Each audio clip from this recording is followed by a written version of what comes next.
은혜 받으실 하나님 말씀은 마가복음 4장 35절에서 41절 말씀드리겠습니다. 그날 저물 때 제자들에게 이르시되 우리가 저편으로 건너가자 하시니 그들이 무리를 떠나 예수를 배에 계신 그대로 모시고 가매 다른 배들도 함께하더니 큰 광풍이 일어나며 물결이 배에 부딪혀 들어와 배에 가득하게 되었더라. 예수께서는 고물에서 베개를 베고 주무시더니 제자들이 깨우며 이르되 선생님이여 우리가 죽게 된 것을 돌보지 아니하시나이까 하니 예수께서 깨어 바람을 꾸짖으시며 바다들어 이르시되 잠잠하라 고요하라 하시니 바람이 그치고 아주 잔잔하여 지더라. 이에 제자들에게 이르시되 어찌하여 이렇게 무서워하느냐 너희가 어찌 믿음이 없느냐 하시니 그들이 심히 두려워하여 서로 말하되 그가 누구이기에 바람과 바다도 순종하는가 하였더라. 아멘.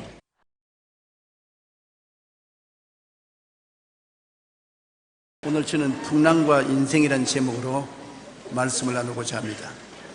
예수님께서 하루 제자들을 데리시고 갈릴리 호수에서 건너편을 바라보시면서 우리 저 건너편으로 가자 그렇게 말씀하셨습니다. 항상 예수님의 말씀에는 귀를 기울여야 됩니다. 왜냐하면 예수님의 말씀은 하나님의 말씀입니다. 하나님의 말씀은 거짓될 수가 없습니다. 주님이 바다 건너편으로 가자고 했으면 걸어서 가든 바다 땅 밑을 기어서 가든 날아가든 가봐야만 하는 것입니다. 방법은 모르지만은 주님이 가자고 하면 가는 것입니다. 근데 제자들이 예수님의 이 말씀에 별로 귀를 기울이지 않았습니다. 그들은 배를 타고 바다를 건너가다가 큰 풍랑이 다가왔습니다. 배에 물이 가득한데 제자들이 아무리 배를 저어도 배를 바로 잡을 수가 없습니다. 그때야 예수님 생각이 났습니다. 예수님 어디 계신가? 그 가운데 찾아보니 자기들 가운데 예수님이 계시지 않습니다. 보니까 예수님이 저 배 한 구석에서 팔을 베개로 하고 주무시고 계십니다. 코를 드릉드릉 골고 계십니다. 그렇게 격렬한 풍랑 가운데도 예수님이 주무시고 계십니다. 그래서 가서 예수님이 흔들었습니다. 주여 주여 우리가 죽게 되었나이다. 우리 죽게 된 것을 돌보지 아니하시나이까. 좋을 때는 예수님 찾지도 아니하고 난 다음 어려우니까 비로소 주님을 찾고 원망부터 먼저 합니다. 우리 죽게 된 것을 돌보지 아니하시나이까.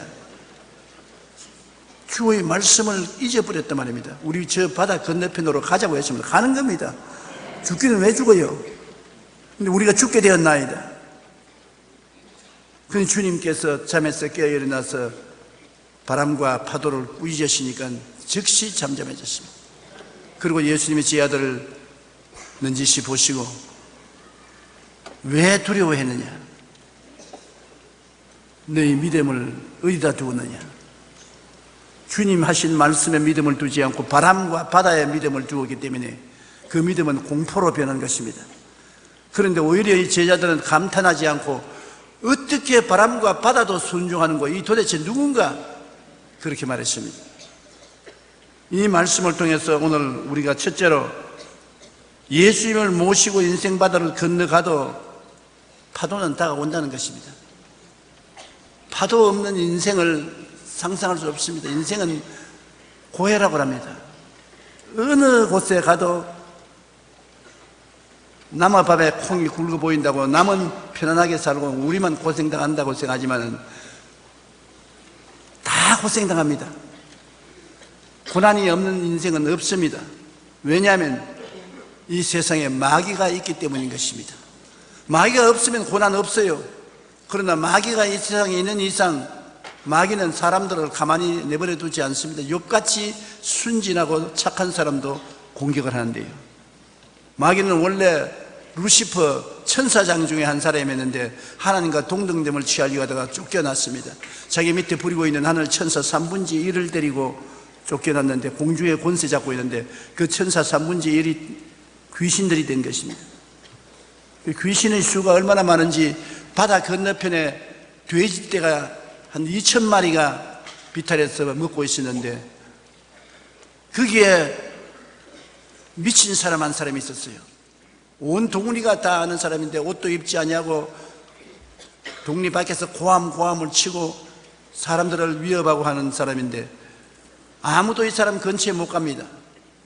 근데 예수님께서 제자들과 함께 배에서 내리시니까 그 귀신 들린 사람이 손살같이 뛰어와서 예수님께 무릎을 꿇고 엎드려서 하는 말이, 나는 당신이 누군지 압니다. 당신 하나님 아들인 줄 압니다.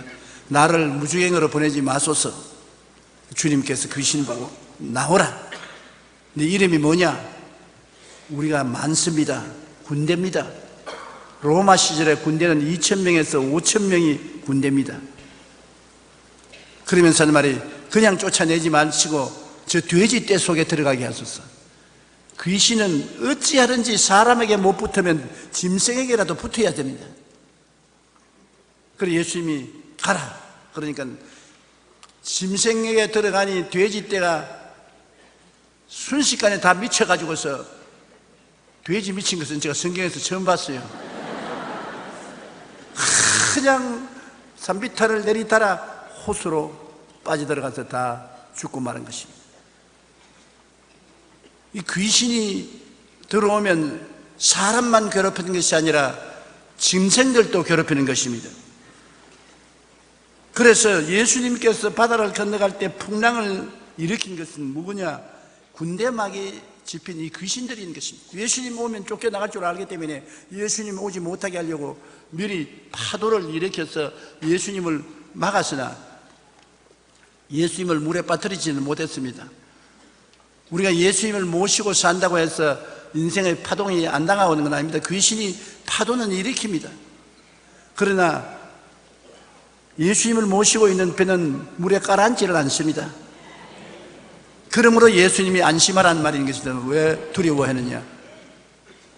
주님이 우리 가운데 계시면 동남풍이 불고 서북풍이 불고 가시밭에 백화가 예수 향이 날린다고 절대로 망하지 않습니다. 그게 다른 것입니다. 파도가 없는 인생은 없습니다. 여기에 예수님이 타고 간 배에도 파도가 일어난 것입니다. 그런데 예수님이 주무시고 계신 것이 그들에게 큰 파도를 더 당한 이유가 있는 것입니다. 예수님을 깨웠지 않습니까? 깨운다는 것은 요사이 우리 현대어로 말하면 기도 드렸다는 것입니다. 기도를 안 하면 파도가 일어나는데 예수님이 계속 주무셔요. 예수님은 기도만이 깨울 수가 있는 것입니다. 기도를 많이 해야 될 때도 있고 적게 해야 될 때도 있는데, 귀신이 많이 붙은 사람은 많이 기도해야 되고 적게 붙은 사람은 적게 기도해도 예수님이 곧 역사하는 것입니다. 여러분, 귀신이 사람에게 다가올 때 몇 가지 단계가 있습니다. 첫째 단계가 오브세션이라고 해서 붙어다닙니다. 자꾸 붙어당겨요. 개도 밥 달라고 자꾸 붙어다니면 귀찮지 않습니까? 그와 같이 마귀가 자꾸 붙어서 따라다니는 오브세션 단계. 그 단계에서 쫓아내지 않으면 둘째는 오프레션, 억압을 가합니다. 올라타서 누릅니다. 귀신에게 억압을 당해서 내 정신이 아닙니다. 거기에서 귀신을 쫓아내지 않으면 세 번째로 디프레션, 마음이 우울해지는 것입니다. 마음이 슬퍼지고 우울해지고 마음이 착잡해지는 것입니다. 제정신이 아닌 것입니다. 그것을 내버려두면 그 다음에는 포세션, 귀신이 차고 들어와서 주인 노릇하는 것입니다. 그래서 귀신이 따라다니는 단계가 있고 붙어다니는 단계가 있고 마음을 우울하게 완전히 고통을 주는 단계가 있고 점령해서 주인 노릇하는 단계가 있는데, 그 단계마다 쫓아낼 때 시간이 더 많이 걸리는 것입니다. 저는 처음 불광동에서 교회를 개척했을 때 귀신 많이 쫓아냈었습니다. 귀신은 사람들을 차별하지 않아요. 가난한 사람에게도 들어가고 지식 있는 사람에게도 들어가고 부자, 돈 많은 사람에게도 들어가는데, 어떤 귀신은 한 30분 쫓아내면 나갑니다. 어떤 귀신은 1시간 이상 싸워야 나갑니다. 의사 선생님 부인 한 분이 왔는데 8시간 싸워서 나갔습니다. 8시간 끊임없이 나오라, 안 나온다, 나오라, 안 나온다, 나오라, 안 나온다. 그 싸움입니다. 그렇기 때문에 귀신이 쉽게 나갈 것이라고 생각하지 마십시오. 아예 각오를 단단히 하고 귀신하고 대적할 때는 내가 나갈 때까지 싸우겠다. 권세는 우리가 있지만은 그 권세가 강한 사람도 있고 약한 사람도 있습니다. 기도 생활을 많이 하고 신령한 생활을 한 사람은 권세가 더 강하고, 교회 그냥 들락날락한 사람은 권세가 약합니다. 귀신이 알아봐요. 그런데 이 귀신을 내가 쫓기 위해서는 우리가 주님 앞에서 기도를 해야 되는데, 기도를 적게 하는 사람도 있고 많이 해야 될 때도 있는데, 귀신이 강할수록, 이 그라사인처럼 귀신이 강할수록 기도를 많이 해야 되는 것입니다. 그 예수님께서 마지막 세상을 떠날 때 유언으로 남긴 말이 있습니다. 유언은 가장 중요한 말이 유언입니다. 그런데 그때 주님께서 제자들에게 말하기를, 너희가 내 이름으로 귀신을 쫓아내며, 제일 먼저 귀신 쫓아내라고 했습니다. 다른 말 안 했어요. 너희가 내 이름으로 귀신 쫓아내며, 그 다음 새 방언을 말하며, 뱀을 집으며, 무슨 독을 마실지라도 해를 받지 아니하며, 병든 자에게 손을 얹은 적 나으리라. 귀신 쫓아내는 것이 제 1번지입니다. 그러므로 저는 아침에 자고 일어나서 제일 먼저 쫓아내는 것이 귀신입니다. 내 밤새 잘 동안에 언제 내게 붙었는지 알 수가 없으니까, 더러운 귀신아 예수 이름으로 명하노니 나가라. 귀신아 예수 이름으로 명하노니 물러가라. 나에게 붙어 다니지 말라. 나를 건드리지 마라. 언제나 귀신부터 먼저 쫓아내는 것입니다. 그 다음엔 방언 기도하지요. 제가 잠자기 전에도 제일 먼저 귀신부터 쫓아내는데, 너희 귀신아 물러가라. 물러가라. 예수 이름으로 명하노니 물러가라. 그리고 방언 기도하고, 밤에 몸이 갑자기 괴롭고 마음이 고통스럽고 그래서 잠을 깰 때가 있습니다. 아주 몸이 어시시하고 좋지 않습니다. 그때 제일 먼저 하는 것은 귀신 쫓아내는 것입니다. 너희 귀신아, 네가 나를 왜 억압하느냐. 예수 이름을 명하니 물러가라. 물러가라. 계속 우지하면 귀신이 물러가는데, 저는 특별한 은사가 있어요. 무슨 은사냐. 귀신이 내게 붙어오는 것은 안 보이는데 나갈 때는 보인단 말입니다. 그 희한하게 성경에도 그런 것은 기록되어 있지 않은 것 같은데, 나갈 때는 내가 알아요. 몇 놈이 나가는지. 근데 들어올 때는 모릅니다. 몇 놈이 들어왔는지. 그건 안 알려주세요. 나갈 때는 안단 말입니다. 그래, 기도하면 귀신이 나갈 때가 되면은 레디 고로 합니다. 그럼 내가 알거든. 빨리 나가라. 예수 이름으로 명하니 빨리 나가라. 그러면 한 마리, 두 마리, 세 마리 나가요. 나중에 다 나가면 腾하고 비는 것입니다.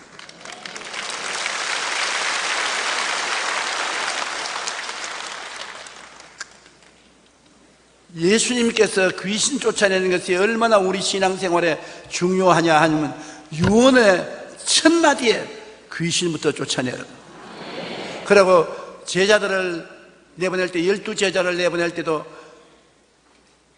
나가서 회개하라, 천국이 가까웠다 하고 귀신을 쫓아내며 병을 고치라고 말했습니다.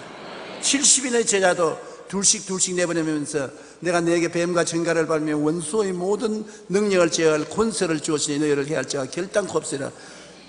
귀신을 쫓아내라 그랬었습니다. 우리는 별로 중요하게 생각하지 않잖아요. 우리에게 염려, 근심, 불안, 초조, 절망, 고통, 우울증, 괴로움, 수많은 고통을 눈에 안 보이는 귀신이 가져오는 것입니다. 그러므로 귀신을 쫓아내야 될 것을 반드시 알아야 돼요. 예수님을 모시고 간 배에 풍랑을 보내어서 그 배를 침몰시키려고 하는 귀신입니다. 얼마나 담대하게 도전을 하는지 몰라요. 예수 믿는다고 해서 귀신이 공개가 나는 건 아닙니다. 우리를 망하게 하지는 못해도 우리에게 회방시키는 것입니다. 요한복음 10장 10절에 도둑이 오는 것은 도둑질하고 죽이고 멸망시키려는 것뿐이요, 내가 온 것은 양으로 생명을 얻게 하고 더 풍성히 얻게 하려는 것이라. 귀신은 도둑이야. 도둑이 오는 것은 도둑질하고 죽이고 멸망시키려 온 것입니다. 그러나 예수님은 어떤 분입니까? 내가 온 것은 양으로 생명을 얻게 하되 더 풍성히 얻게 하라. 예수님은 풍성한 삶을 주기 위해서 오신 좋은 하나님인 것입니다. 귀신은 나쁜 귀신, 흉악한 귀신. 예수님은 좋은 하나님, 은혜의 하나님인 것입니다. 귀신은 와서 우리에게 늘 죄를 짓게 만들어요. 아담과 하와를 교만하고 오만하고 탐욕을 갖게 해서 죄를 짓게 한 것처럼 예수님을 40주 40년 금식하고 난 다음에 예수님을 타락시키기 위해서 육신의 정욕, 안목의 정욕, 이생의 자랑을 통해서 죄를 짓게 하려고 했던 귀신은 오늘날도 와서 우리에게 죄를 짓게 합니다. 요한 1서 3장 8절에 죄를 짓는 자는 마귀에게 속하나니 마귀는 처음부터 범죄함이라 하나님의 아들이 나타나신 것은 마귀의 일을 멸하려 하심이라. 마귀는 우리에게 와서 죄를 지어서 하나님을 멀리하게 하려고 하지만 예수님은 와서 이 마귀의 일을 멸하여 우리를 회방하지 못하게 하는 것입니다. 야고보서 4장 7절에 마귀를 대적하라 그리하면 너희를 피하리라. 우리가 마귀를 피하는 것이 아니라 마귀가 우리를 피하는 것입니다. 마귀에게 쫓겨다니서는 안 됩니다. 마귀가 여러분 보고 한 길로 왔다가 7길로 도망치게 해야 되는 것입니다. 우리가 쉬지 말고 기도하면 예수님이 항상 깨어서 우리에게 있기 때문에 귀신이 와서 우리를 심히 괴롭히지 못합니다. 잠들 때 언제나 도적이 오죠. 깨어있는데 도적이 오지 않지 않습니까? 귀신은 깨어 기도하면 우리에게 감히 범접하지 못합니다. 잠들어서 기도를 거치고 하나님의 예배를 거치기 때문에 귀신이 오는 것입니다. 여러분은 항상 깨어 기도하는 여러분 되시기를 주님 이름으로 축원합니다. 우리가 깨어 기도하면 주님이 깨어 계시기 때문에 우리를 풍랑에서 잠잠케 해주신 것입니다. 시편 107편 28절로 30절에 보면 이에 그들의 고통 때문에 야훼께 부르짖으며 그가 그들의 고통에서 그들을 인도하여 내시고 광풍을 고요하게 하사 물결도 잔잔하게 하시는도다. 그들이 평온함으로 말미암아 기뻐하는 중에 야훼께서 그들이 바라는 항구로 인도하시는도다. 고통 때문에 부르짖지 말고 고통이 오기 전에 부르짖으십시오. 고통이 오면 누구든지 다 부르짖어요. 괴로운데 안 부르짖는 사람 누가 있습니까?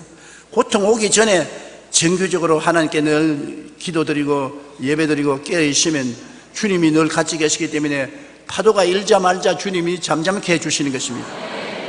그러나 파도가 일어서 물이 가득하고 고통이 일어날 때 그때 주님 찾고 주님 깨우고 기도원으로 가고 금식을 하고 예수님을 깨워서 파도를 잠잠케 해주시겠지만 물에 잔뜩 젖어서 고통당하고 만다고요. 시편 91편 14절로 15절 우리 다 같이 읽어보십시다. 하나님이 이르시되 그가 나를 사랑한즉 내가 그를 건지리라. 그가 내 이름을 안즉 내가 그를 높이리라. 그가 내게 간구하리니 내가 그에게 응답하리라. 그들이 환난당할 때 내가 그와 함께하여 그를 건지고 영원롭게 하리라. 어떤 하나님이라고요? 건지시는 하나님, 높이시는 하나님, 응답하시는 하나님, 환난 때 함께하고 건지고 영화롭게 해주는 하나님. 그 좋은 하나님이죠. 여러분이 섬기는 하나님은 여러분에게 좋게 해주시는 것입니다. 그렇기 때문에 두려워하지 말고 믿어야 되는 것입니다. 어떤 믿음을 가지냐? 하나님이 좋은 하나님이라는 것을 믿으라는 것입니다. 그리고 하나님의 말씀을 믿으라는 것입니다. 제자들이 두려워한 것은 주님께서 제자들에게 바다 건너가기 전에 우리가 함께 바다 건너편으로 가자고 말씀한 그 말씀을 잊어버리기 때문인 것입니다. 예수님이 건너가자고 했으면 건너가는 겁니다. 바람이 불어도 가는 것입니다. 물결이 쳐도 가는 것입니다. 주님의 말씀은 저 하늘이 무너지고 이 땅이 꺼져도 1.1핵도 변하지 않습니다. 그런데 너의 믿음을 어디다 두었느냐? 제자들이 예수님의 말씀을 잊어버리고 말씀의 믿음을 주지 않고 환경을 바라보기 때문에 바람과 바다를 바라보고 있기 때문에 두려움을 가진 것입니다. 여러분, 환경을 바라보면 언제나 우리가 두려움을 갖게 되는 것입니다. 우리가 눈으로 보고 귀로 듣고 손으로 만지는 환경은 마귀가 전문으로 하는 것입니다. 그곳에서는 언제나 역풍이 불게 하고 우리에게 공포를 가져오는 것입니다. 환경을 바라보지 말고 환경 저 건너편에 계신 하나님을 바라봐야 되는데 하나님은 좋은 하나님으로 하나님을 사랑하는 자 곧 그 뜻대로 부르심을 입은 자들에게는 모든 것이 합동하여 선을 이룬다는 것을 믿어야 되는 것입니다. 이사야 41장 10절에 있는 말씀 우리 함께 읽어보십시다. 두려워하지 말라, 내가 너와 함께함이라. 놀라지 말라, 나는 내 하나님이 됨이라. 내가 너를 굳세게 하리라. 참으로 너를 도와주리라. 참으로 나의 의로운 오른손으로 너를 붙들리라. 이런 하나님을 믿으라는 것입니다. 마음에 두려워하면 두려워하는 것을 반드시 다가오게 마귀가 만드는 것입니다. 마귀는 그냥은 못 들어와요. 먼저 마음에 두려움을 주어서 두려운 생각, 두려운 꿈, 두려운 믿음, 두려운 말을 하도록 해놓고 그를 통해서 오는 것입니다. 영적 세계가 다가오는 데는 하나님이 우리에게 다가오는 것이나 마귀가 다가오는 것이나 똑같은 길을 통해서 오는 것입니다. 생각이 부정적이 되고 두려운 꿈을 가지고 부정적인 믿음을 가지고 두려운 말을 하면은 그를 통해서 마귀가 옳다거나 좋다고 우리에게 다가오는 것입니다. 그러므로 성경에는 두려워하지 말라. 어떻게 두려워 안 합니까? 내가 너와 함께함이라. 우리 편이 저 편보다 많습니다. 우리가 어릴 때 아버지 어머니와 함께 있으면 두렵지 않지 않아요? 우리 편이 마귀 편보다 많은 것은 하나님이 우리와 같이 계시고 우리를 지극히 사랑하시기 때문인 것입니다. 그 아들을 아끼지 않고 주시니까 그 아들과 함께 무엇을 선물로 주지 아니하시겠나요?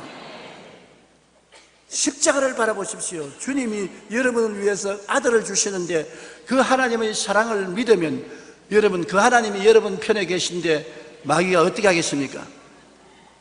그러므로 하나님이 두려워하지 말라는 이유로서 내가 너와 함께 하기 때문에 두려워 말라는 것입니다. 이사야 43장 1절로 3절에 보면 더 기가 막힙니다. 야곱아, 너를 창조하신 야훼께서 지금 말씀하시느니라. 이스라엘아, 너를 지으시니가 말씀하느니라. 너는 두려워하지 말라. 내가 너를 구속하였고 내가 너를 지명하여 불렀나니 너는 내 것이라. 내가 물 가운데로 지날 때 내가 너와 함께 할 것이라. 강을 건널 때 물이 너를 침몰하지 못하게 할 것이며 내가 불 가운데로 지날 때 타지도 아니할 것이요 불꽃이 너를 사르지도 못하리니 대전하는 야훼 내 하나님이여 이스라엘의 거룩한이여 내 구원자이심이라. 너는 내 것이라. 하나님이 예수님을 보내어서 그 몸짓고 피 흘려서 값주고 산 여러분인데 안 지키겠어요? 그러므로 이 하나님을 알고 생각하고 마음의 두려움을 내어 쫓아야 되는 것입니다. 두려움이 우리에게 가장 큰 원수인 것입니다. 미국 정신신체의학 세미나에서 저명한 내과 의사가 만성 환자의 90%는 병을 두려워하는 데에서 시작한다고 했습니다. 병이 없는데 병을 두려워하기 때문에 그 두려움을 통해서 병이 들어온다는 것입니다. 이런 사람들은 평소에 기침을 하거나 가슴앓이를 하고 위산 과다 현상을 보이고 늘 온몸이 쑤시고 아프다고 고통을 호소합니다. 그런데 이것은 조사해보면 실제로 병이 든 것이 아니라 병에 대한 두려움에서 생기는 신체적인 증상이라는 것입니다. 실제는 병 아니에요. 그러나 병이 들까 싶어 두려워함으로 그 증상으로서 몸에 그런 반응이 생겨나는 것입니다. 최근 의학계에서는 두려워하는 사람은 심장의 기능이 약해져서 심장마비나 뇌졸중에 걸릴 확률이 높다고 발표했습니다. 그 두려움이 얼마나 우리를 도역질하고 죽이고 멸망시키는 마귀의 역사 아닙니까? 믿음도 이와 마찬가지입니다. 믿음이 없다고 생각하고 주님이 함께 계신 것을 모르는 사람은 마음에 늘 두려움이 있습니다. 그러나 예수님은 어찌하여 이렇게 무서워하느냐, 너희가 어찌 믿음이 없느냐고 꾸짖으셨습니다. 왜 어찌 믿음이냐? 믿을 수 있는 증거가 너무나 많은데 말씀이 있지요, 예수님이 계시지요, 아버지가 계시지요, 성령이 함께 계시지요. 믿을 수 있는 이유가 너무나 많은데 어찌하여 두려워하느냐? 주님께서 꾸짖으신 것입니다. 믿음과 두려움은 정반대입니다. 우리가 믿음으로 주님을 의지하고 주의 말씀을 바라보면 그 어떤 상황에서도 담대히 나갈 수가 있는 것입니다. 종교개혁자 마틴 루터는 마귀를 쫓는 방법을 이렇게 말했습니다. 우리에게 고난의 의심을 주는 마귀를 내쫓는데 가장 좋은 방법은 마귀를 꾸짖으라고 말했습니다. 길에서 사나운 개를 만났을 때 태연하게 지나가면서 꾸짖으면 물지 않지만은 개를 보고 겁을 집어먹고 돌멩이를 들고 던지든지 짝대기를 들고 흔들면 오히려 개가 얕잡아 보고서 물고 늘어진다는 것입니다. 마귀를 두려워하지 아니하면 벌벌 떨지 말고 강하고 담대하게 권세 있게 예수님 이름으로 물리쳐야 되는 것입니다. 여러분은 권세가 있습니다. 익수지아 권세가 있습니다. 예수를 믿을 때 하나님은 그 권세를 믿음과 동시에 주신 것입니다. 주는 그리스도시요 살아계신 하나님의 아들이니라 고백하면 그 고백하는 사람에게 벌써 마귀를 내어 쫓을 권세를 주신 것입니다. 마귀는 아무리 힘이 있어도 힘은 다이나마이트 같은 두나미 있으지만 익수시아는 권세입니다. 권세가 있기 때문에 예수 이름으로 단호하게 꾸짖어야 되는 것입니다. 내가 어떤 한 사람 미친 사람 위해서 기도하는데 곁에 가보니까 마귀야 제발 나가다오. 나가라. 너무 괴롭다. 나도 괴롭고 이 사람도 괴롭고 너무 괴로우니까 물러가다오. 그래서 내가 그러면 마귀가 방실방실 웃으면서 안방 구석에 온 것처럼 더 다가오니까 그러지 말고 단호하게 꾸짖어라. 단호하게 꾸짖어라. 나사렛 예수 이름으로 명하노니 물러가라. 물러갈지어다. 당장 물러가라. 그러면 대개 마귀가 말합니다. 안 나갈란다. 안 물러간다. 온갖 거짓말을 다 하고도 안 물러가려고 합니다. 그러나 양보하지 말고 단호하게 물러가라. 나사렛 예수 이름으로 명하노니 물러가라. 우리자면 안 물러갈 도리가 없습니다. 왜냐하면 여러분이 권세가 있기 때문인 것입니다. 우리가 마귀를 두려워하지 않으면 마귀를 우리를 괴롭히지 못합니다. 네덜란드 속담에 이런 말이 있습니다. 인간은 고난에 대한 두려움 때문에 더 고통을 받는다. 그러나 두려워했던 일은 결코 일어나지 않는다.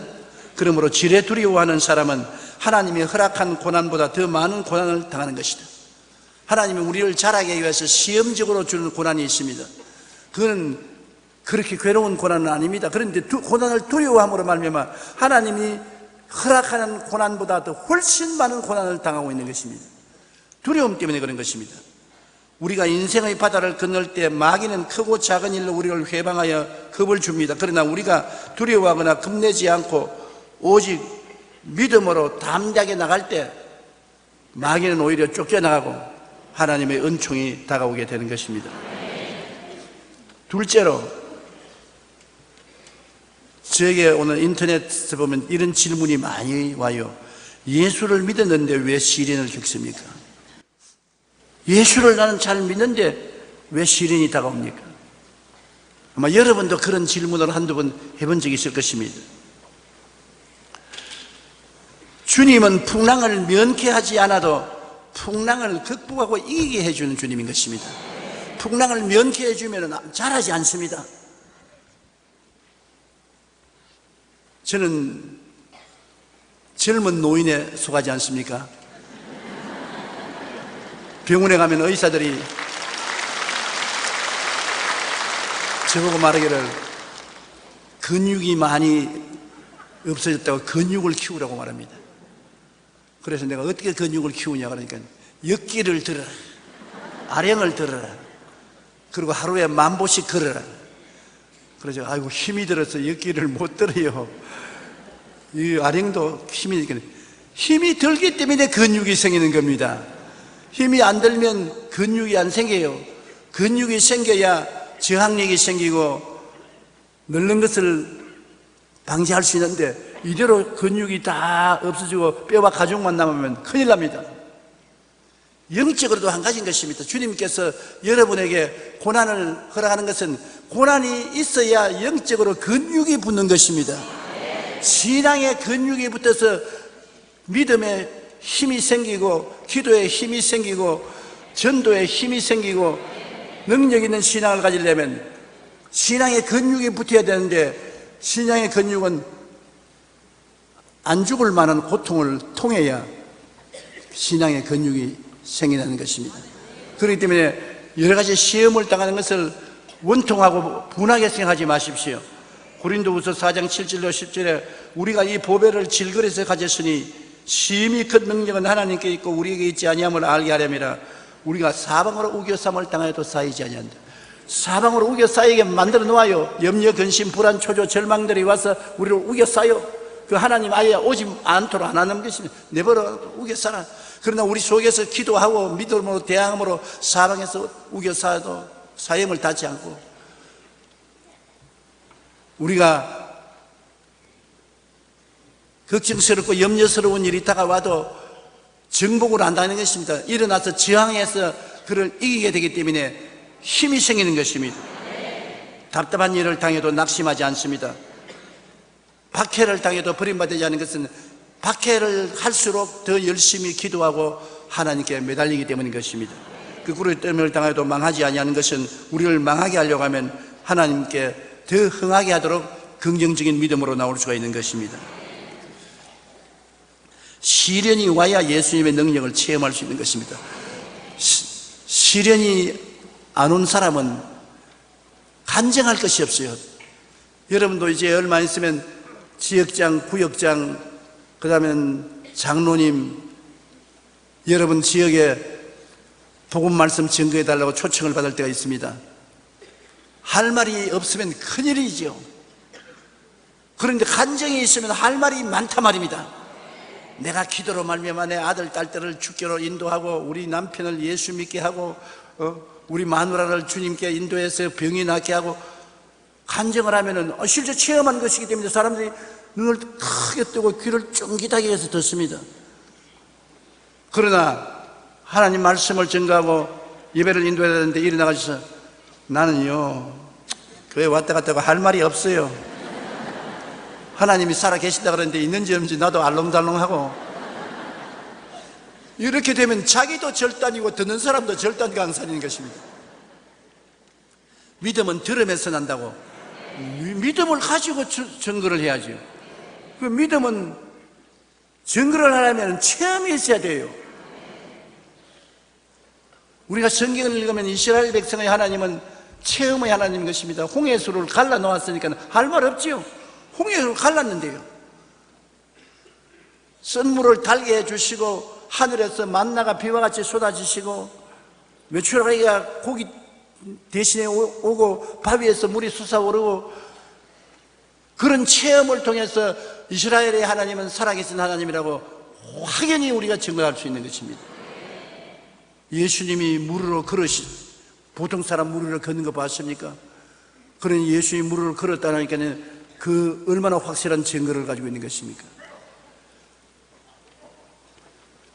학문적인 신앙이 아니라 살아있는 신앙인 것입니다. 어디 글에서 읽고 증가하는 것이 아니라 내가 체험했다, 내가 실제로 느꼈다, 굉장한 파워가 있는 것입니다. 그러므로 큰 어려움은 안 당하더라도 살짝 어려움은 당하는 게 좋습니다. 그래야 믿음의 근육이 붙고 힘이 생기는 것입니다. 고린도전서 10장 13절에 사람이 감당할 시험 밖에는 너희가 당한 것이 없나니 오직 하나님을 믿보사 너희가 감당치 못할 시험 당함을 허락하지 아니하시고 시험 당할 점에 또한 피할 길을 내서 너희로 능히 감당케 하시느니라. 하나님은 감당하지 못할 시험을 당하게 해서 거꾸로 지게 안 하는 것입니다. 여러분이 다 감당할 수 있는 시험을 통해서 신앙의 근육이 생기고 경험이 생기고 은혜를 받고 살아계신 그리스도를 체험하게 만들어 주시는 것입니다. 시련이 와야 예수님의 능력을 체험할 수 있다는 것을 잊어서는 안 되는 것입니다. 베드로전서 4장 12절로 14절에 사랑하는 자들아 너희를 연단하려고 오는 불시험을 이상한 일 당하는 것 같이 이상히 여기지 말고 오히려 너희가 그리스도의 고난에 참여하는 것으로 즐거워하라. 이는 그 영광을 나타내실 때 너희로 즐거워하고 기뻐하게 하려 함이라. 너희가 그리스도 이름으로 치욕을 당하면 복이 있는 자로다.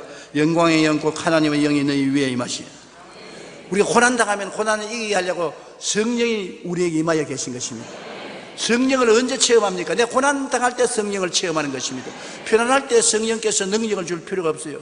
고난당할 때 성령께서 여러분에게 와서 능력으로 임하여서 힘을 주시고 능력을 주시고 은혜를 주시는 것입니다. 고난당할 때 하나님께 기도하다가 성령 충만하여 방언도 하고, 방언하는 사람은 어려움 당할 때 예언도 나오고 방언 통역도 나오고 하나님의 역사가 일어나서 하나님의 영광을 체험하게 되는 것이니 고난이 영광을 체험하는 기회가 되는 것입니다. 헬렌 켈러는 우리는 오직 시험과 환난을 통해서만 우리의 영이 강해지고 꿈이 생겨나고 성공을 이루는 것이라고 말했습니다. 장님이고 기머거리고 벙어리인 헬렌 켈러가 이런 말을 했으니 사지가 멀쩡한 우리는 얼마나 하나님께 감사해야 되겠습니까?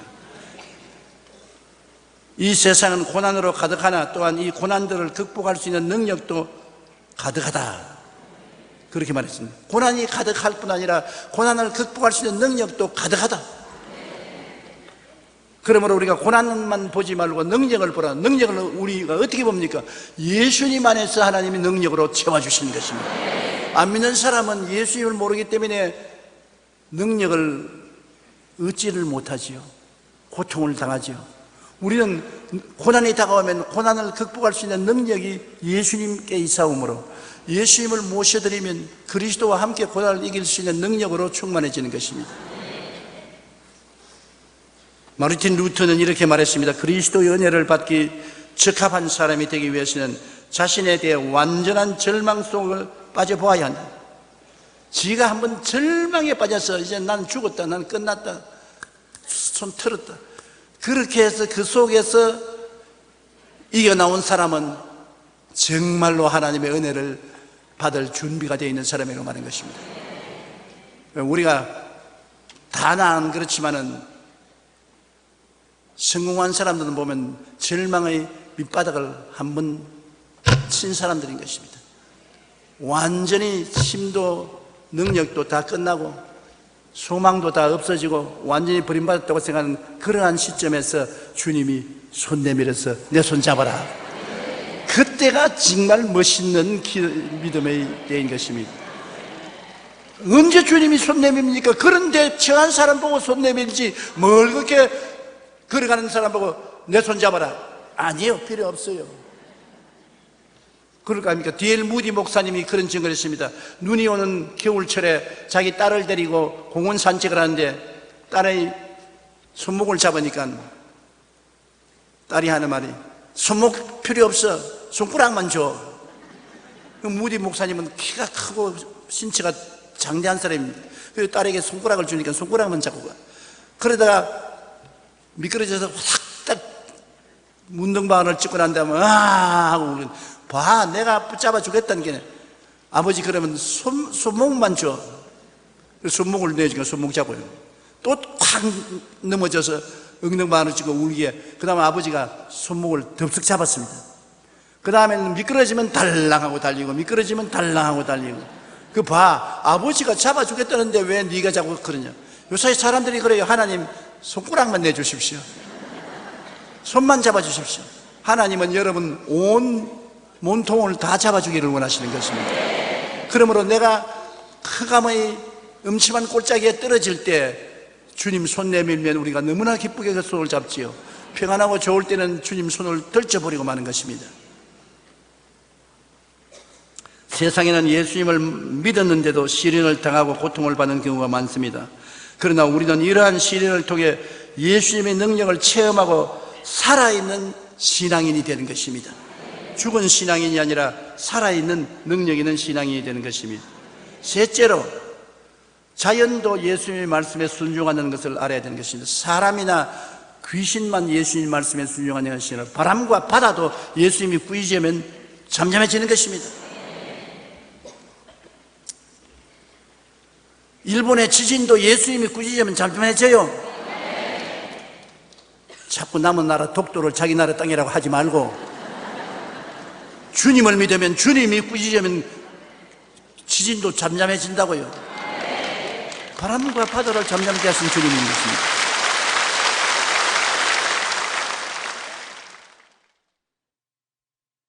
나는 일본 1천만 구령을 위해서 평생을 기도한 사람이고 일본을 사랑하는 사람입니다. 그래도 독도를 자기 땅이라고 하는 것은 내가 믿을 수가 없고 절대 동의할 수 없습니다. 왜 그런 욕심을 부립니까?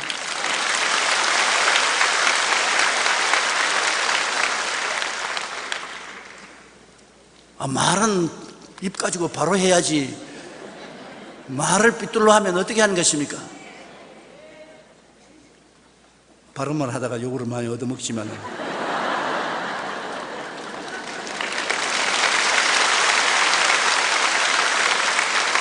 여러분 우리가 살아가면서 꼭 알아야 될 것은 여러분, 눈에 보이는 이 모든 것은 나타난 것으로 된 것이 아닙니다. 안 보이는 것이 옷을 입고 나타난 것입니다. 히브리서 11장 3절에 믿음으로 모든 세계가 하나님의 말씀으로 지어진 줄을 우리가 아나니 보이는 것은 나타난 것으로 말미암아 된 것이 아니니라. 우리의 눈에 보이지 않아요. 산천초목도 다 보이고 우리의 인생 사물이 다 보이는데, 이것은 눈에 안 보이는 하나님의 손길이 뒤에서 역사해서 옷 입고 나타난 것이 보이는 것입니다. 조용기가 여러분 앞에 서 있는 것도 물질적으로 조용기가 된 것이 아니라 내 속에 주님이 안 보이는 영혼을 넣어주어서 영혼이 육신을 옷 입고 나온 것이 조용기인 것입니다. 요한복음 15장 7절로 9절에 우리 운명을 바꿀 만한 말씀을 하신 것입니다. 너희가 내 안에 거하고 내 말이 너희 안에 거하면 무엇이든지 원하는 대로 구하라. 그리하면 이루리라. 너희가 열매를 많이 맺으면 내 아버지께서 영광을 받으실 것이요 너희는 내 제자가 되리라. 아버지께서 나를 사랑하신 것 같이 나도 너희를 사랑하였으니 나의 사랑 안에 거하라. 우리가 주님 안에 거하고 주의 말씀이 우리 안에 가는 것은 눈에 안 보이잖아요. 그렇죠? 하나님 말씀이 여러분 속에 있는데 눈에 보입니까? 안 보이잖아요. 그러나 여러분 속에 하나님 말씀이 거하면 그 말씀이 여러분 속에서 이루어진 대로 옷 입고 밖으로 나오는 것입니다. 말씀이 영혼이 잘됨같이 범사에 잘되며 강건하고 생명을 얻되 넘치게 얻는 적극적이고 긍정적이고 창조적이고 생산적인 말씀이 딱 들어와 있으면 그 말씀이 옷 입고 여러분의 환경이 영혼이 잘됨같이 범사에 잘되며 강건하게 나타나는 것입니다. 정말로 눈에 안 보이는 세계가 중요합니다. 우리 생각을 바로잡고 꿈을 바로잡고 믿음을 바로잡고 입술의 고백을 바로 하고 있으면 그것이 옷을 입고 나오는 것이 현실인 것입니다. 내 마음은 다스리지 아니하고 하나님 현실만 바꾸어 주셔서 그러면 안 되는 것입니다. 지킬 만한 것보다 내 마음을 지켜라. 생명의 근원이 이에서 남이냐. 마음에 먼저 이루어지고 밖으로 나오는 것입니다. 마음에 내가 건강하다고 늘 생각하고 꿈꾸고 믿고 말하는 사람이 건강을 옷 입고 나오는 것입니다. 마음에 나는 승리한다, 축복받았다, 나는 하나님의 은총을 받았다고 생각하고 꿈꾸고 믿고 말하는 사람은 그것이 옷을 입고 축복으로 밖에 나오는 것입니다. 속에 가득한 것이 밖으로 나옵니다.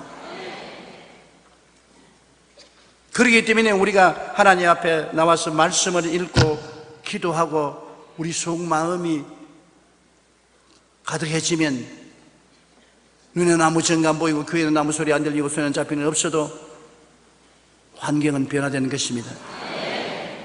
순식간에 하루 만에 변화되지는 않지만은 어떤 사람은 한 달이 걸리고 1년이 걸리고 2년이 3년이 시간은 하나님이 정해서 할 것이요 반드시 속에 가득한 것이 안 보이는 것이 옷을 입고 보이는 것으로 나타나게 되는 것입니다. 우리가 주님의 말씀의 밧줄로 땅에서 매면 하늘에서 매이고 땅에서 풀면 하늘에서 풀리는 것, 이것이 주님이 주신 원리인 것입니다. 베드로가 예수님께서 너희는 나를 누구라고 하느냐 하니까 베드로가 즉시로 주는 그리스도시요 살아계신 하나님의 아들이시니다. 주님이 탁 무릎을 치시면서 바요나 시모나 내게 복이 있도다. 이것을 내게 알게 한 것은 내 혈육이 아니라 하늘에 계신 아버지시라. 이 신앙 고백, 이 반석 위에 내가 교회를 세우리니 음부의 권세가 이기지 못하리라. 내가 천국 열쇠를 내게 주리니 내가 땅에서 무엇이든지 매면 하늘에서도 매일 것이요 내가 땅에서 무엇이든지 풀면 하늘에서도 풀리리라. 무엇이든지입니다. 무엇이든지 한두 가지가 아닙니다. 무엇이든지 땅에서 매면 하늘에서도 매이고 땅에서 풀면 하늘에서도 풀린다. 그것은 내가 하는 대로 하나님께서 이루어 주시겠다는 것입니다. 그런데 무엇을 가지고 메고 풉니까? 생각을 가지고 꿈을 가지고 믿음을 가지고 말씀을 가지고 메고 푸는 것입니다. 안 보이는 것으로 메고 안 보이는 것으로 푸는 것입니다. 생각으로 내 영혼이 잘됨같이 범사에 잘됨에 강건하고 생명을 얻되 넘치게 얻는다고 내가 묶으면 하늘에서 묶이는 것입니다. 내 속으로 내 영혼이 안 됨같이 범사도 안 되고 안 강건해진다. 나는 절단강산이다. 나는 망했다. 그럼 하늘에서 그래? 내 그렇게 해주마. 성경에 주님께서 너희 한 말을 내가 듣고 그대로 하겠다고 말씀하시지 않습니까? 그러므로 여러분께서 생각을 정말로 하나님 말씀을 쫓아서 긍정적이고 적극적이고 창조적으로 하시고 꿈을 언제나 희망이 있는 꿈을 꾸십시오. 절망적인 꿈을 꾸면 안 됩니다. 희망을 꿈꾸시고 그리고 할 수 있다 하면 된다 해보자고 믿으시고 말을 늘 여러분 생산적인 말을 하십시오. 복받은 말을 하십시오. 성공적인 말을 하십시오. 죽는다고 하지 말고 산다고 하십시오. 아이고 배불러 죽겠네. 좋아 죽겠네. 배불러 죽고 좋아 죽으면 다 죽었지 뭐 사는 게 하나도 없잖아요.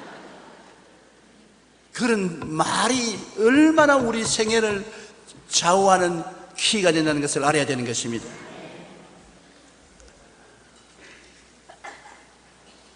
하나님께서는 하늘과 땅과 세계와 그 가운데 모든 것을 지으실 때 손수 짓지 않았습니다. 천사를 쓰게서 짓지 않았습니다. 성령님이 혼자 와서 일하게 하지 않았습니다. 하나님이 빛이 있어라! 말씀을 하셨습니다. 빛이 있었습니다. 그리고 하나님 보시기에 좋았습니다. 하나님의 역사하시면 보기에 좋은 것이 만들어지는 것입니다. 보기에 나쁜 것은 마귀가 갖다 주는 것이지 하나님 갖다 주는 것도 아닙니다. 하나님이 여러분 삶 가운데 나타나시면 좋은 일이 생겨나는 것입니다. 나쁜 일이 생겨나지 않습니다. 그런데 주님이 말씀으로 천지를 지으신 것은 말에 그와 같은 큰 능력이 있다는 것을 우리에게 길이길이 교훈하기 위해서 그런 것입니다. 말을 섣불리 하지 말라. 말 속에 생명의 역사가 있다는 것을 가르쳐주기 위한 것입니다. 그러므로 주님께서 우리에게 하나님과 대화해서 말할 수 있는 힘을 주었습니다. 여러분 가만히 보세요. 새들도 살아서 날아다니지만 말은 못하지요. 개들도 말 못하지요. 오리도 말 못하지요. 원숭이도 말 못합니다. 그러나 바보도 말은 합니다. 사람은 말한다고요. 바보도 말한다고. 그건 뭐냐? 사람은 하나님의 형상과 모양을 닮아서 하나님이 창조하시면 우리도 창조하는 힘이 있다는 것입니다. 말이 팔자를 고칩니다. 말이 팔자를 망하기도 하게 하고 말이 팔자를 고치기도 하는 것입니다. 내 말로 내가 묶였으면 내 말로 내가 사로잡힘을 받았다. 그러므로 고난받을 때 여러분 우리의 입술에 말을 긍정적이고 적극적이고 창조적인 말을 해야지 고난당할 때 말을 파괴적인 말을 하면 살아남지 못합니다. 히브리서 11장 3절에 보이는 것은 나타난 것으로 말미암아 된 것이 아니라고 말씀하는데 지금 우리 눈에 보이는 것은 그 자체가 스스로 생겨난 것이 아닙니다. 안 보이는 것이 보이도록 만들어진 것입니다. 만물은 스스로 생긴 것이 아니라 하나님의 안 보이는 말씀으로 생겨난 것입니다. 안 보이는 것이 보이도록 옷을 입고 나온 것이 만물인 것입니다. 그러므로 모든 것은 안 보이는 하나님의 손길이 있어야 비로소 이루어지는 것입니다. 그러므로 하나님 안 보이는 도우심이 먼저 있고 현실에 변화가 다가오는 것인데 인류 역사상 전성기를 이루었던 나라와 민족을 보면 그들이 철저히 하나님 중심으로 살았을 때 안 보이는 하나님의 영광이 그 나라에 임하여 있을 때 그 나라의 눈에 보이도록 영혼이 잘되고 범사에 잘되고 강건하고 부강한 역사가 일어난 것입니다. 독일은 마르틴 루터의 종교개혁 이후에 오직 믿음으로 오직 은혜로 오직 말씀으로 나섰을 때 번창하여 세계에 영향력을 미치는 나라가 되었으나 나치 시대가 와서 하나님을 버리고 인간적인 힘을 믿고 온 유럽을 전쟁의 도가니로 휘몰아쳤을 때 망하고 마는 것입니다. 하나님 계실 때 눈에 안 보이지만은 온 나라가 훈훈하고 축복을 받았는데 하나님 안 계시니까 싸든 겨울이 되어 망해버리는 것입니다. 영국도 빅토리아 여왕이 여왕 즉위식 제일 먼저 성경 말씀에 의지하여 나라를 통치하겠다고 말씀했습니다. 그런데 빅토리아 여왕 때 영국은 해가 지지 않은 나라로 온 천하에 식민지를 가진 부강한 나라였습니다. 미국은 어떤 나라입니까? 미국은 예수 잘 믿으려고 하는 사람들이 남부 여대하고 태평양을 건너서 미국에 갔었습니다. 그래서 모든 일에 주님 중심으로 섰기 때문에 가장 짧은 300년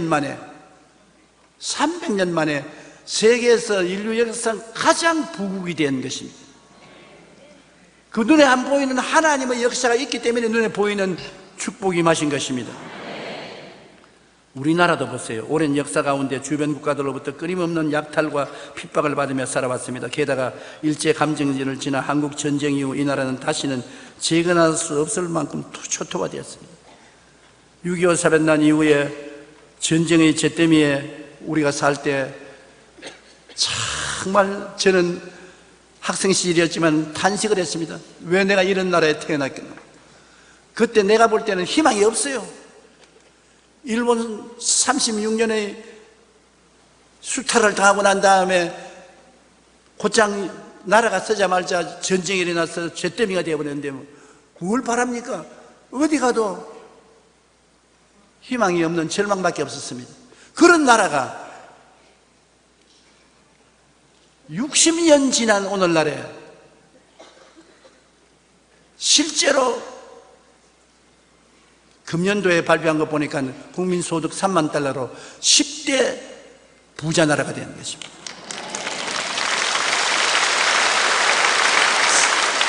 원조받던 나라가 원조하는 나라가 되고 예수 그리스도의 선교사를 받아들여서 믿던 나라가 미국 다음으로 많은 선교사를 온 세계에 파견한 나라가 되었으니 웬일입니까? 그것은 우리에게 1200만 성도가 눈에 안 보이는 기도를 하기 때문에 안 보이는 기도의 손길이 우리 한국을 덮어서 눈에 보이는 축복이 나타나는 것입니다. 우연히 된 것 아닙니다. 예수쟁이 자화자찬한다고 비난할 사람도 있겠지만은 그 몰라서 그렇게 하는 것입니다. 우리가 볼 때 이 나라가 좋게 된 것은 눈에 안 보이는 주님의 손길이 역사했기 때문에 눈에 보이는 좋은 일이 생겨난 것입니다.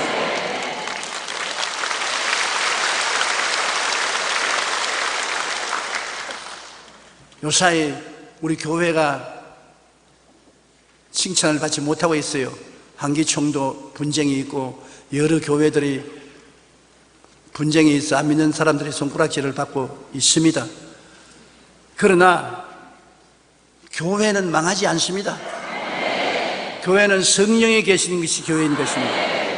우리가 좀 발걸음이 흐트러졌을지라도 회개 운동이 일어나서 변화되게 되는 것입니다. 우리 한국 교회는 지금 변화의 시기에 들어간 것입니다. 잠시 동안 고난당하나 하나님이 이를 통해서 우리를 회개하고 자복하고 깨어져서 새로운 역사가 일어나게 만드는 것입니다. 5월 초순에 저는 최자실 금식기도원에 전국 7,000명의 목사님들을 불러 모시도록 했습니다. 그리고 일주일 동안 금식기도하기로 했던 것입니다. 나라와 민족을 위해서, 우리 교회를 위해서. 기도하면 성령이 역사하시고 성령이 역사하시면 새로운 역사가 일어나게 되는 것입니다. 좋은 일이 일어나는 것입니다. 마귀가 도적질하고 죽이고 멸망시키지 주님이 오시면 생명을 얻게 하되 풍성히 얻게 하는 역사가 일어나는 것입니다. 성령이 어떻게 역사합니까? 회개하면 성령이 역사하는 것입니다. 회개가 가장 중요한 것인데 우리 개인적으로나 교회적으로 국가적으로 회개하면 좋게 하는 하나님의 성령의 역사가 일어나게 되는 것입니다. 만물이 그 배후에 눈에 안 보이는 하나님의 손길로 말미암아 이루어진 것처럼 인류 역사의 흥망성쇠도 보이지 않은 하나님의 섭리와 인도 안에 있다는 것을 알아야 하는 것입니다. 보이는 것은 나타난 것으로 된 것이 아니요 오직 하나님의 말씀의 역사와 믿음의 역사를 통해서 이루어진 것입니다. 하나님이 문을 열면 닫을 자가 없고 닫아놓으면 열 자가 없습니다. 사바티의 프랑스 신학자는 이렇게 말했습니다. 하나님의 사랑은 우리들을 시련으로부터 보호하는 사랑이 아니라 시련 가운데서 우리를 항상 지켜주는 사랑이다. 보호를 해서 온실 속에 들어있는 사람으로 만드는 것이 아니라 세상에 내보내서 모든 시련과 환난을 당하되 안 넘어지도록 지켜주는 사랑이다. 강하고 튼튼하고 영육 간의 근육질이 있는 하나님의 자녀들로 만들어주는 것입니다. 오늘날 많은 사람들이 예수님을 믿는데 왜 시련을 받게 되는지 의문을 갖습니다. 우리가 예수님과 함께 있어도 마귀는 끊임없이 우리를 유혹하고 공격합니다. 그러나 우리가 시련과 고통 가운데서도 오직 믿음으로 담대히 나가여 말씀을 의지하면 예수님이 나타나시고 예수님이 나타난 신앙의 체험을 하게 되고 우리가 더 강하고 담대한 믿음을 갖게 되는 것입니다. 학문적인 종교가 아닌 살아있는 종교는 시련을 통하여 예수님의 나타남을 체험하는 종교인 것입니다. 살아있는 신앙, 이것이야말로 시련을 통해서 살아있는 예수님을 체험한 신앙이 살아있는 신앙이 되는 것입니다. 우리 한번 기도드리겠습니다. 하나님 아버지, 우리 주 예수를 믿는 사람들이 이 세상에 신앙의 배를 타고 가도 시련의 파도가 다가옵니다만 그를 통해서 우리는 예수님을 더 체험하고 알게 되고 굳센 믿음을 가지게 되고 하나님의 사랑받는 자녀가 되게 됨을 감사드립니다. 예수님 이름으로 기도합니다. 아멘.